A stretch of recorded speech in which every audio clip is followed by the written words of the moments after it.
ফারহানা পড়াশোনার জন্য ইউরোপে গিয়েছিল। সেখানে কাছাকাছি কোনো মসজিদ নেই। শহরের ভিড়ে ইসলাম যেন দূরে সরে গেছে। একদিন সে মোবাইল অ্যাপ থেকে আজানের শব্দ চালু করলো। প্রতিবার আজান হলে সে উত্তর দিতে শুরু করলো। তার মনে হলো হাজারো মাইল দূরেও সে আল্লাহর সাথে যুক্ত হয়ে যাচ্ছে। তার চোখে জল এসে গেল। সে স্মরণ করলো আল্লাহর বাণী, যারা ঈমান এনেছ এবং আল্লাহর স্মরণে যাদের অন্তর প্রশান্ত হয়, জেনে রাখো আল্লাহর স্মরণেই অন্তর প্রশান্তি লাভ করে। সূরা রাদ আয়াত 2-8। আজানের উত্তর মানুষকে আল্লাহর সান্নিধ্যে আনে, যেখানেই থাকুন না কেন।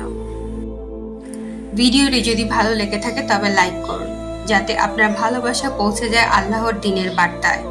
কমেন্ট করুন নেক আমলের নিয়তে, যাতে অন্যের ঈমান জাগ্রত হয়।